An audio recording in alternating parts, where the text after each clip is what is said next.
Hi guys, welcome to the channel concept clarity. आज का video हमारा है रिप्रोडक्टिव हेल्थ का पार्ट 4 क्लास 12 बायोलॉजी का ये वीडियो है। इससे पहले ऑलरेडी मैंने पार्ट 1, 2, 3 बना दिया है। अगर आपने नहीं देखा है तो पहले आप पार्ट 1, 2, 3 देख लीजिए। मैं ऊपर लिंक दे रहा हूँ यहाँ पे, तभी ये वीडियो आपको समझ में आएगा, क्योंकि ये वीडियोज एक प्रॉपर एक सीक्वेंस में है। ठीक है, आप डायरेक्टली बीच में से इस वीडियो को देखेंगे तो समझ में नहीं आएगा, तो पहले पार्ट 1, 2, 3 देख लीजिए। चलिए लेट्स बिगिन। आज हम पढ़ते हैं आर्टिफिशियल इंसेमिनेशन के बारे में। पहली चीज, आर्टिफिशियल इंसेमिनेशन है क्या।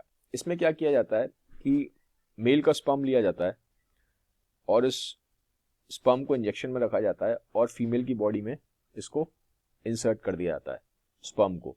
इसको हम बोलते हैं आर्टिफिशियल इंसेमिनेशन। लेकिन अब ये क्यों किया जा रहा है, क्यों हम स्पर्म मेल का फीमेल की बॉडी में ऐसे डाल रहे हैं, ऐसा क्यों कर रहे हैं हम।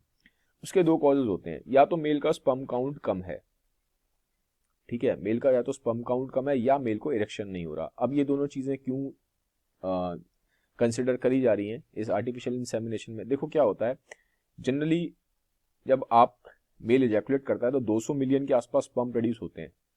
ठीक है, जब मेल एजैकुलेट करेगा तो 200 मिलियन के आसपास स्पर्म यहाँ पे होते हैं। लेकिन जो फीमेल की बॉडी है, ठीक है, जो ये पूरा एरिया है, ये 200 मिलियन में से सिर्फ 200 स्पर्म्स को जिंदा रहने देता है, बाकी सारे स्पर्म्स मर जाते हैं। तो यहां तक ये जो आपका ये है ना फैलोपियन ट्यूब, जहां पे फर्टिलाइजेशन होता है, एग स्पर्म के साथ मिलता है, तो यहां तक 200 मिलियन में से सिर्फ 200 स्पर्म्स ही पहुंचते हैं, बाकी सब मर जाते हैं। अब मान लीजिए किसी का स्पर्म काउंट ऑलरेडी कम है, 200 मिलियन है ही नहीं, उसका मान लो 50 मिलियन है, 100 मिलियन है, तो चांसेस है कि फिर ऊपर बहुत कम पहुंचेंगे, क्योंकि 200 मिलियन में से सिर्फ 200 स्पर्म पहुंचते हैं। तो अगर 50 मिलियन है तो चांसेस बहुत कम होंगे कि यहां तक कोई स्पर्म पहुंचेगा भी। तो अगर लो स्पर्म काउंट है तो ये यूज होगा मेथड आर्टिफिशियल इंसेमिनेशन का। या फिर इरेक्शन ही नहीं हो रहा, तो अगर इरेक्शन ही नहीं होगा मेल को, ठीक है, तो अगर उसका पेनिस इरेक्ट नहीं हो रहा, तो फिर आप यहाँ पे स्पर्म्स कैसे पहुंचाओगे, कोई तरीका नहीं है स्पर्म्स को पहुंचाने का फीमेल की वेजाइना में। ठीक है, तो इन दोनों ही केसेस में जहां पे स्पर्म पहुंच नहीं पा रहा, इतना केपेबल ही नहीं है कि पहुंच पाए वहां तक और एग को फर्टिलाइज कर पाए, तो प्रेगनेंसी होगी नहीं। तो उस केसेस में ये आर्टिफिशियल इंसेमिनेशन हम यूज करते हैं, जहां पे हम स्पर्म को लेके इस तरह से सिरिंज में फिर फीमेल की बॉडी में हम इंसर्ट करते हैं। अब ज्यादातर जो स्पर्म डाला जाता है फीमेल की बॉडी में, दो ही जगह है। एक तो या तो वेजाइना में डाला जाएगा, यहाँ पे जो ये जो वेजाइना यहाँ पे डाल दिया जाएगा, या फिर यूट्रस में डाला जाएगा। ठीक है, जैसे कि इस पिक्चर में आप देख रहे हो, जो स्पर्म डाला गया वो यूट्रस में डाला गया है। तो अगर यूट्रस में स्पर्म डाला जा रहा है तो हम बोलेंगे इंट्रा यूट्रीन इंसेमिनेशन। अगर वेजाइना में डाला गया है तो उसको हम बोलेंगे वेजाइनल ट्रांसफर।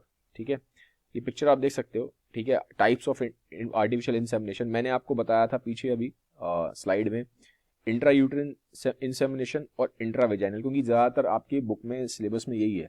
ठीक है, लेकिन इंट्रा सर्वाइकल भी होता है। ठीक है, जैसे अगर यहाँ पे डाल रहे हो, ये आपका सर्विक्स वाला एरिया है, तो अगर सर्वाइकल में डालोगे, इस एरिया में डालोगे, तो उसको इंट्रा सर्वाइकल इंसेमिनेशन बोलेंगे।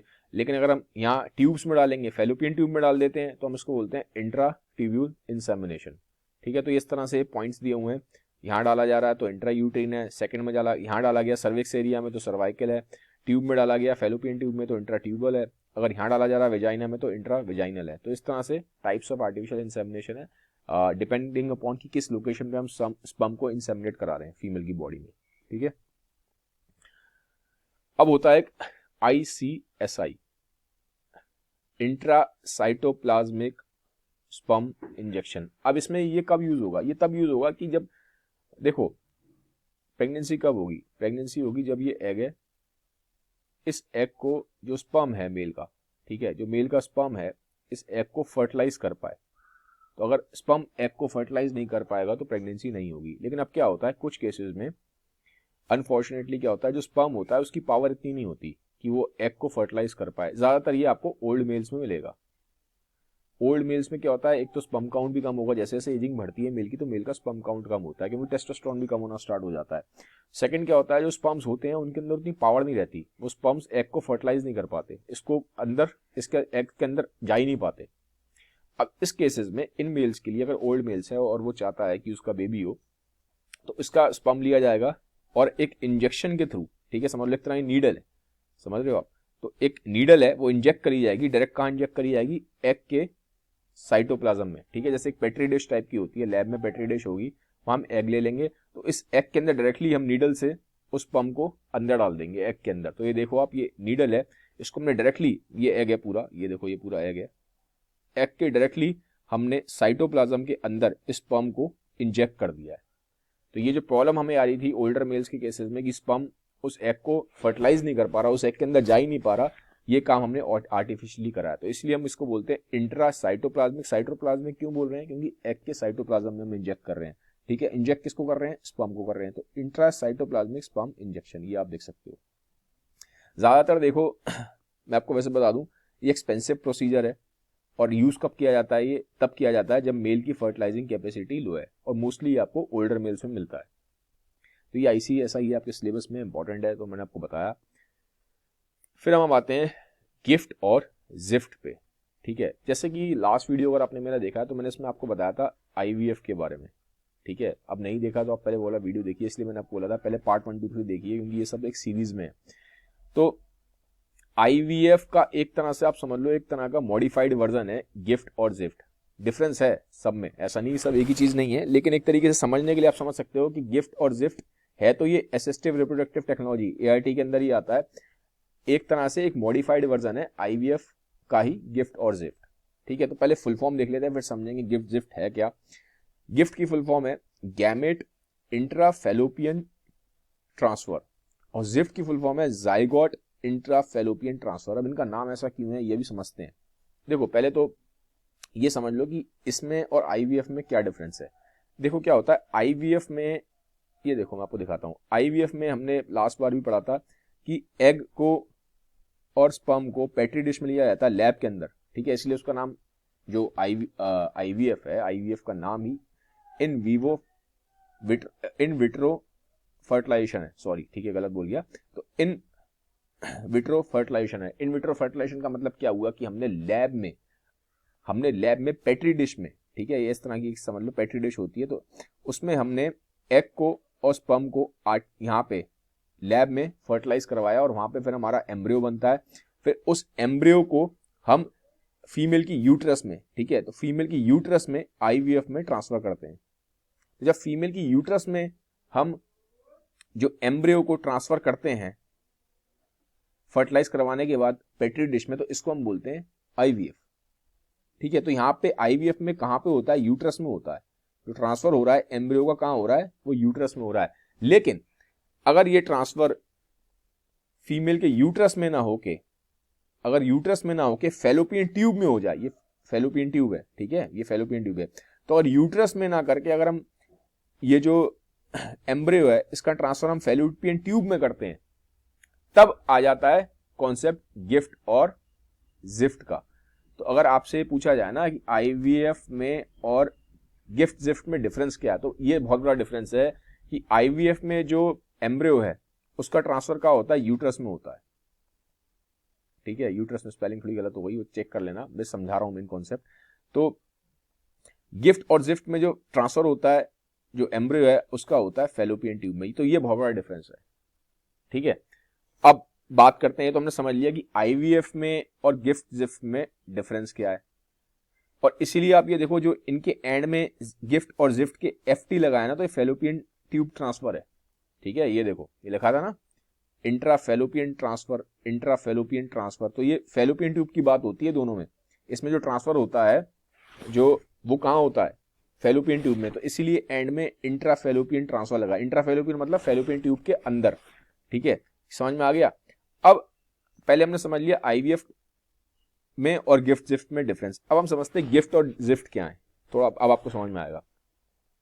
देखो ये जो मैं आपको चीज बताई थी ये IVF places fertilise eggs into the uterus. GIFT और गिफ्ट में क्या है? Resemble eggs are placed in the Fallopian tubes. यहाँ पे हम कहाँ कर रहे हैं? फैलोपियन ट्यूब के अंदर कर रहे हैं, जैसा मैंने आपको बताया। और ये काफी नेचुरल कंसेप्शन है। IVF में देखो कहाँ हो रहा है डायरेक्टली, IVF में कहाँ है? डायरेक्टली यूट्रस के अंदर है।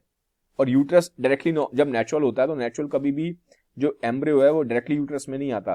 पहले जो स्टार्टिंग होती है, जो आपका जायगोट बनता है, वो यहाँ बनता है फैलोपियन ट्यूब में। फैलोपियन ट्यूब में बनता है जायगोट। एग्स और स्पर्म का जो मीटिंग होती है, अगर आपने ढंग से पढ़ा हुआ है, ठीक है, ह्यूमन सेक्सुअल जो आपने रिप्रोडक्शन वाला पार्ट ठीक से पढ़ा है, तो एग और स्पर्म की जो मीटिंग होती है वो फैलोपियन ट्यूब में होती है, ना कि यूट्रस में।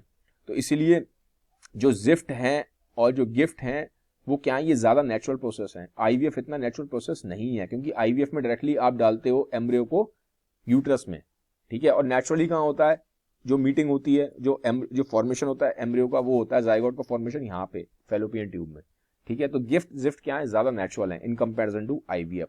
एक चीज़ और बता दूं, है तो ये सारी एआरटी असिस्टिव रिप्रोडक्टिव टेक्नोलॉजीज ही हैं। आईवीएफ हो गया, जिफ्ट हो गया, गिफ्ट हो गया, लेकिन वर्ल्ड वाइड 98% यूज किया जाता है आईवीएफ। सिर्फ 2% केसेस में यूज किया जाता है गिफ्ट और जिफ्ट, ठीक है। अब हम बात करेंगे इन दोनों में आपस में क्या डिफरेंस है गिफ्ट और जिफ्ट में, ठीक है।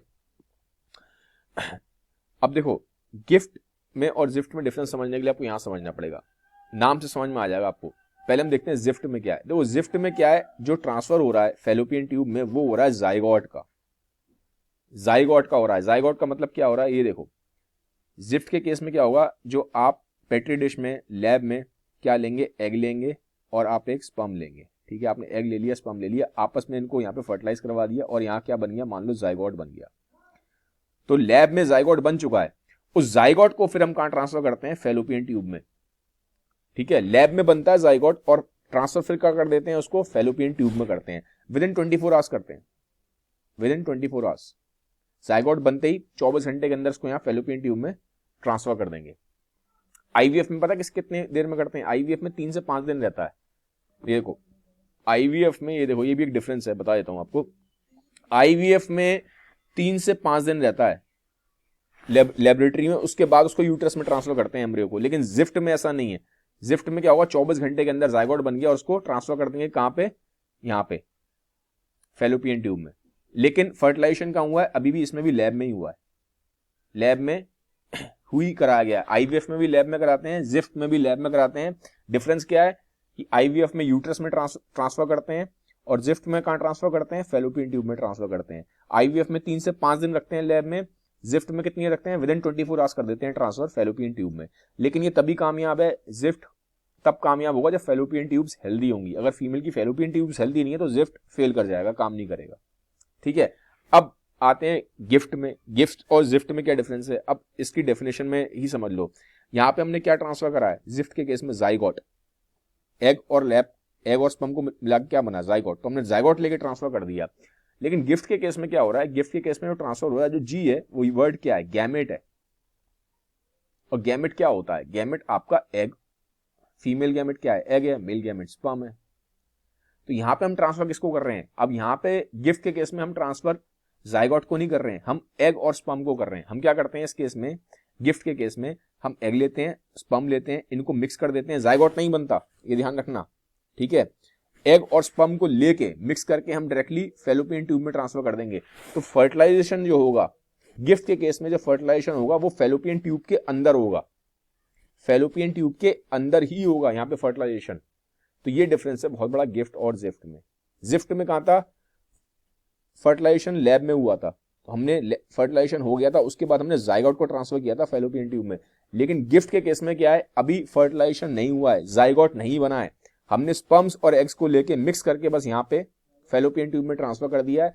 तो जो जाइगोट का फॉर्मेशन होगा, जो फर्टिलाइजेशन होगा गिफ्ट के केस में कहां पे होगा, फैलोपियन ट्यूब के अंदर होगा, ठीक है। तो ये और ज्यादा नेचुरल है, ये जिफ्ट से भी ज्यादा नेचुरल है, क्योंकि नेचुरली कहां होता है, नेचुरली जाइगोट का फॉर्मेशन कहां पे होता है, फैलोपियन ट्यूब के अंदर, ठीक है। इसीलिए आप समझो, इसलिए यहाँ पे इस पे यूज क्या किया गया है, नाम गिफ्ट यूज किया गया। तो यहाँ पे जी का मतलब क्या है, जी का मतलब है गैमेट। हम ट्रांसफर क्या कर रहे हैं, हम एग और स्पर्म को ट्रांसफर कर रहे हैं, गैमेट्स को। जिफ्ट में क्या किया था, हमने जाइगोट ट्रांसफर किया था, ये देखो ऑलरेडी बन गया था, लैब में बना लिया जाइगोट, फिर हमने जाइगोट ट्रांसफर किया। तो ये डिफरेंस है, इस डिफरेंस को आप ध्यान रखिएगा, ठीक है, क्योंकि ये इंपॉर्टेंट डिफरेंस है। तो ये था गाइज, मैंने आपको पढ़ा दिया है कि जिफ्ट क्या है, गिफ्ट क्या है, आईवीएफ में कैसे डिफरेंस है। तो इसको अगर आप थोड़ा सा ध्यान रखेंगे तो आप इसके अराउंड जो भी क्वेश्चन आएगा, चाहे आपके बोर्ड्स में आए, चाहे आप नीट में आए, तो आप सक्सेसफुली आई होप आप कर पाएंगे। तो आज ये था वीडियो अगर अच्छा लगा है तो उसे काइंडली सबके साथ शेयर जरूर करिएगा। Have a nice day, bye bye, take care.